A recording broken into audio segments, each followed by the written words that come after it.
എന്തുകൊണ്ടാണ് ഡൽഹിയിലെ ഹോട്ടലിൽ നടന്ന മീറ്റിംഗിൽ ദല്ലാൽ നന്ദകുമാറും ഞങ്ങളുടെ അറിയപ്പെടുന്ന ഒരു ലീഡറും ഒരുമിച്ചിരുന്ന് ദല്ലാളിനെ നാക്ക് പിഴച്ച്, ദല്ലാൾ കിടുകിടാ വിറച്ച് ദല്ലാളിനെ ഡൽഹിയിൽ നിന്ന് ആട്ടി ഓടിച്ചത് എന്തിനാണ്? ദല്ലാൾ മറുപടി പറയണം. ആ മാർക്സിസ്റ്റ് പാർട്ടിയുടെ ലീഡറുടെ പേര് ഞാൻ പറയണോ? പിണറായി വിജയനോളം തലപ്പൊക്കമുള്ള മാർക്സിസ്റ്റ് പാർട്ടിയുടെ നേതാവിനെ ഭാരതീയ ജനതാ പാർട്ടിയിൽ ചേർക്കാൻ അഖിലേന്ത്യാ തലത്തിൽ കൊണ്ടുവന്ന് ഞങ്ങളുടെ നാഷണൽ കമ്മിറ്റി ഓഫീസിൽ നിരങ്ങിയ ആളാണ് ദല്ലാൽ. ഇല്ലെങ്കിൽ ഇല്ലെന്ന് പറയട്ടെ. മാർക്സിസ്റ്റ് പാർട്ടിയെ പിളർക്കാൻ ശ്രമം നടത്തുന്നു, നേതാവിനെ കൊണ്ടുവരുന്നു. ഞങ്ങൾ നാളെ പിണറായി വിജയൻ ഒഴിച്ച് ആരെ കിട്ടിയാലും ഭാരതീയ ജനതാ പാർട്ടിയിൽ നല്ലവനാണെങ്കിൽ ഞങ്ങൾ സ്വീകരിക്കും. സ്വീകരിക്കുന്നതിന് മുൻപ് ആ മാർക്സിസ്റ്റ് പാർട്ടിയുടെ നേതാവിന്റെ ഹിസ്റ്ററി പഠിക്കും. ഞാനല്ല പഠിക്കുന്നത്, അഖിലേന്ത്യാ തലത്തിൽ ഇരിക്കുന്നവരും പഠിക്കും. ആ പഠനത്തിന് ശേഷമാണ് ഒരു വ്യക്തിക്ക് മെമ്പർഷിപ്പ് കൊടുക്കുന്നത്. എന്നാൽ ദല്ലാൽ ഡൽഹിയിൽ നടത്തിയ ചർച്ചയിൽ ഒന്നാം ഘട്ടം തന്നെ ദല്ലാൽ ചോദിച്ചത് കോടാനുകോടി രൂപയാണ്. ദല്ലാൽ എന്താ വിചാരിച്ചത്?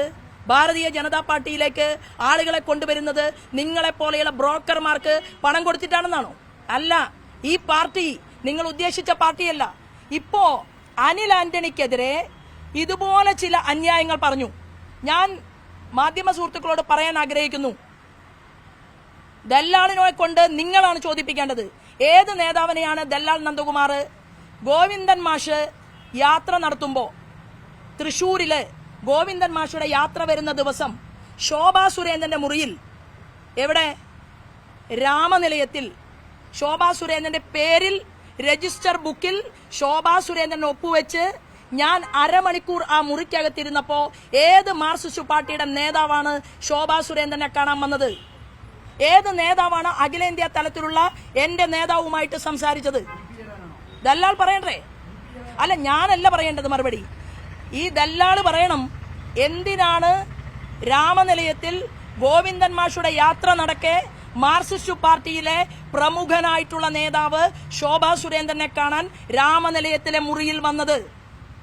അത് കഴിഞ്ഞ് എന്തിനാണ് ഡൽഹിയിലേക്ക് വന്നത്? ആ ഡൽഹിയിൽ വന്ന് മാർക്സിസ്റ്റ് പാർട്ടിയിൽ നിന്ന് ഈ പ്രമുഖനായ ലീഡർ പ്രസ്ഥാനത്തെ പിളർക്കുമെന്നായപ്പോ ദല്ലാൽ നന്ദകുമാറിന്റെ കാല് തല്ലിയൊടിക്കുമെന്ന് കണ്ണൂരിലെ പിണറായി വിജയന്റെ ലോബി പറഞ്ഞിട്ടല്ലേ ദല്ലാൾ ഈ പണി പാതി വെച്ച് അവസാനിപ്പിച്ചതും പണം ചോദിച്ച് കിട്ടാത്തതിന്റെ പേര്. അത് ഒന്നാം സ്ഥാനം. ഒന്നാമതായിട്ട് ദല്ലാളുമായി ചർച്ച നടത്തിയിരുന്നെങ്കിൽ ദല്ലാള് വിവരം അറിയുമായിരുന്നു. കാരണം ഡൽഹിയിൽ ചോദിച്ച കോടികൾക്ക് കണക്കില്ല.